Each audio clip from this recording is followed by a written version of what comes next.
Assalamualaikum warahmatullahi wabarakatuh. Perkenalkan, nama saya Muhammad Zaki Hashim dengan NIM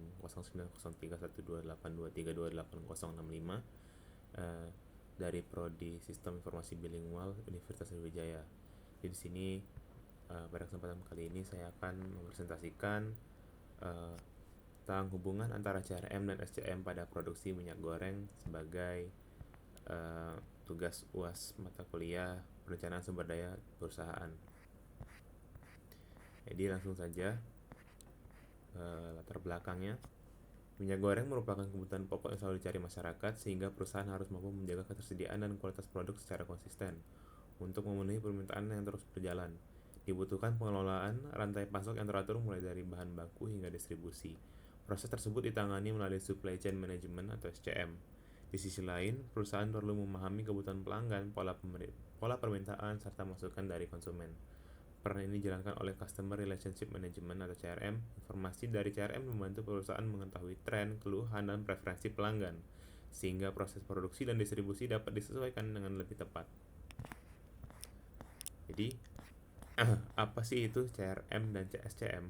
Jadi untuk CRM itu sendiri adalah Customer Relationship Management, atau CRM adalah proses mengelola hubungan dengan pelanggan melalui pengumpulan data, analisis perilaku, dan strategi pelayanan untuk meningkatkan kepuasan serta loyalitas pelanggan. CRM itu membantu perusahaan memahami kebutuhan pelanggan agar dapat menghasilkan produk serta layanan yang lebih sesuai. Untuk SCM itu sendiri atau Supply Chain Management adalah proses mengelola aliran barang, informasi, dan keuangan mulai dari pemasok bahan baku, produksi, hingga produk sampai ke pelanggan akhir. Tujuan SCM adalah menciptakan rantai pasok yang efisien, cepat, dan responsif terhadap permintaan pasar. Nah, nanti CRM dan SCM ini akan ada hubungannya uh, yang akan dijelaskan secara lebih jelas di pembahasan. Nah, untuk gambaran umumnya, untuk industri minyak goreng ini, jadi industri minyak goreng sangat penting di Indonesia karena minyak goreng dipakai hampir semua rumah tangga setiap hari. Bahan bakunya berasal dari kelapa sawit yang produksinya melimpah di Indonesia, sehingga Indonesia dikenal sebagai salah satu produsen terbesar di dunia. Prosesnya dimulai dari pengolahan buah sawit, pemurnian minyak, sampai distribusi ke berbagai wilayah. Banyak pihak terlibat, mulai dari petani, pabrik, distributor, sampai toko yang menjual ke konsumen.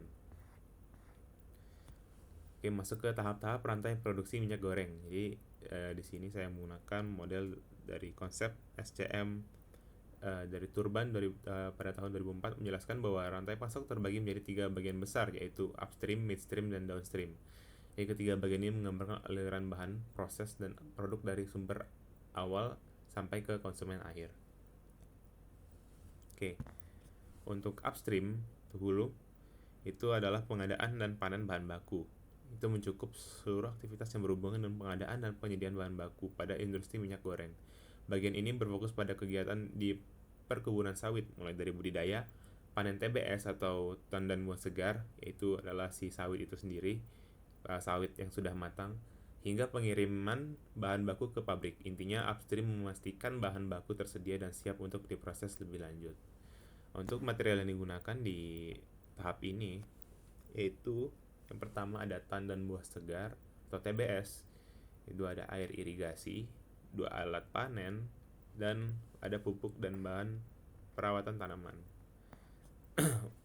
Jadi untuk pergerakannya itu sendiri, yang pertama itu si sawit atau TBS dipanen dari kebun, lalu dibawa ke tempat pengumpulan memakai truk. Jadi akan dikumpulkan dulu di suatu tempat, lalu si sawitnya tadi setelah dikumpulkan akan dikirimkan secara bertahap ke pabrik kelapa sawit agar bisa segera diolah. Lalu pupuknya dan sarana tadi yang sebagai alat pertanian akan dikirim ke kebun dari distributor. Hubungannya hubungan CRM dan SCM di tahap upstream ini adalah, jadi yang pertama itu CRM mengumpulkan data permintaan pelanggan. Jadi ada berapa banyak minyak goreng yang dibutuhkan pasar. CRM yang CRM yang mengumpulkan data lalu akan dikirim ke SCM agar dapat dipakai untuk menentukan jumlah dari sawit yang harus dipanen. Lalu, jika CRM mendeteksi permintaan meningkat, SCM harus menambah pengadaan TBS dari petani atau mitra kebun. Jadi menyesuaikan di sini. Si SCM menyesuaikan dari data-data yang dikirimkan oleh CRM. Lalu informasi keluhan pelanggan tentang kualitas minyak diteruskan CRM ke SCM supaya bagian hulu memperketat kualitas dari sawitnya. Oke, masuk ke tahap yang kedua atau midstream.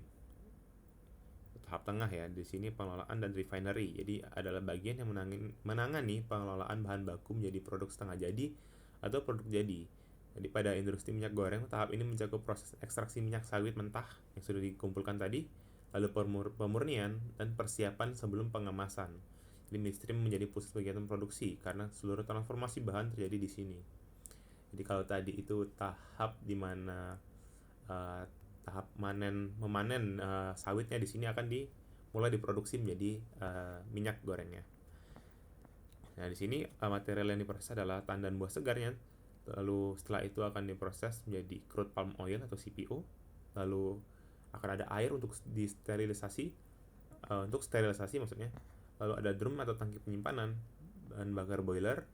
Lalu ada kemasan awal ya. Jadi ini berbeda dari kemasan yang nantinya akan jadi kemasan akhir untuk si konsumen. Jadi pergerakannya itu nanti si TBS-nya atau sawitnya itu masuk ke stasiun sterilisasi untuk direbus. Lalu si hasil rebusannya itu masuk ke mesin press dan menghasilkan CPO. Lalu dari CPO itu akan dipompa ke tangki penyimpanan. Setelah dipompa ke tangki penyimpanan, CPO akan dikirim ke refinery untuk proses pemurnian. Jadi minyak yang sudah murni akan bergerak ke bagian pengemasan. Hubungan CRM SCM di tahap midstream ini, yang pertama, CRM memberikan data tren pasar. Misalnya pelanggan lebih suka minyak goreng yang lebih jernih. Jadi SCM akan menyesuaikan proses refinery agar kualitas produk memenuhi preferensi pelanggan itu.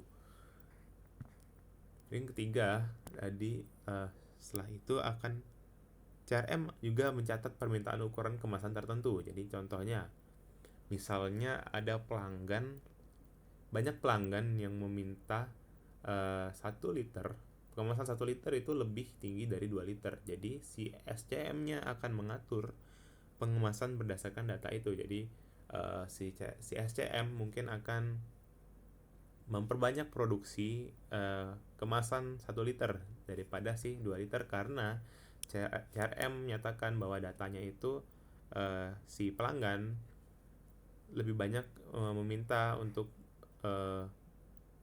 permintaan lebih banyak di kemasan 1 liter daripada si 2 liter. Lalu data keluhan pelanggan terkait warna, aroma, atau kejernihan minyak diteruskan CRM ke tim produksi lewat SCM. Oke, yang ketiga itu ada downstream atau hilir. Ini adalah tentang distribusi, penjualan, dan konsumsi. Jadi fokusnya di situ mulai dari pengemasan, penyimpanan di gudang, distribusi ke retail, hingga penjualan ke konsumen. Tahap ini juga termasuk layanan pelanggan dan penanganan keluhan. Downstream mencerminkan bagaimana produksi bergerak dan diterima oleh pasar. Material yang akan diproses di sini adalah pertama ada minyak goreng itu sendiri, ada karton packing, label dan barcode, truk distribusi, dan rak toko. Pergerakannya, yang pertama produksi yang sudah dikemas dipindahkan ke gudang distribusi. Jadi dikumpulkan produk-produk yang sudah dikemas, yang sudah jadi, minyak goreng jadi, lalu gudang akan mengirimkan produk itu ke distributor besar.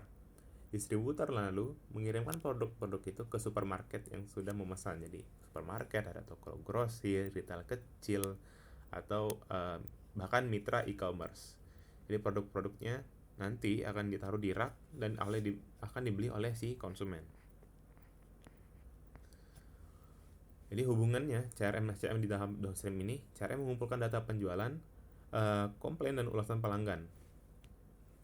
SCM memakai data itu untuk menentukan ada jumlah stok di gudang, rute distribusi paling cepat, lalu daerah dengan permintaan paling tinggi. Jika CRM mendeteksi kekurangan stok di daerah tertentu, SCM akan mempercepat pengiriman ke wilayah tersebut. Lalu jika CRM mencatat komplain terkait kemasan bocor atau mudah penyok, SCM memperkuat standar pengemasan. Jadi secara keseluruhan hubungannya adalah pertama, CRM memberikan informasi pasar, tren, kebutuhan, dan keluhan. Lalu SCM mengatur alur bahan baku, produksi dan distribusi supaya sesuai permintaan si CRM tadi. Lalu keduanya bekerja sama agar produksi tidak berlebih atau kurang, kualitas sesuai harapan pelanggan, distribusi tepat waktu, lalu tingkat kepuasan pelanggan yang naik. Oke, kita akan masuk ke bagian permasalahan CRM atau CM di industri minyak goreng. Jadi selain yang tadi akan ada juga permasalahan yang mungkin akan muncul ketika berhadapan dengan si CRM dan SCM ini. Yang pertama ada ketidaksesuaian data permintaan antara CRM dan SCM. Jadi CRM sangat bergantung pada ketetapan informasi pelanggan. Di industri minyak goreng, data permintaan sering berubah karena faktor harga dan kebutuhan pasar. Ketika informasi dari CRM tidak tersampaikan ke SCM secara tepat, produksi dapat berlebih atau kurang sehingga membuat distribusi terganggu. Yang kedua itu ada pasokan bahan baku yang tidak stabil. Variabilitas pasokan adalah salah satu tantangan utama dalam SCM. Industri minyak goreng sangat bergantung pada kelapa sawit, perubahan cuaca, hasil panen, dan kebijakan dagang yang dapat mengganggu pasokan. Sehingga CRM kesulitan memprediksi kebutuhan pelanggan secara akurat. Lalu ada yang ketiga ada fragmentasi rantai pasok yang membuat data sulit terintegrasi. Jadi banyak perusahaan masih memiliki informasi terpisah. Pada industri minyak goreng, pemasok pabrik, distributor dan retail sering bekerja dengan sistem sendiri sehingga data pelanggan tidak langsung terhubung dengan proses SCM. Akibatnya koordinasi menjadi lambat. Kualitas yang tidak merata di sepanjang rantai pasok. CRM kerap menghadapi keluhan pelanggan bila kualitas produk tidak konsisten. Jadi masalah bisa muncul dari penanganan bahan baku, proses refining hingga penyimpanan.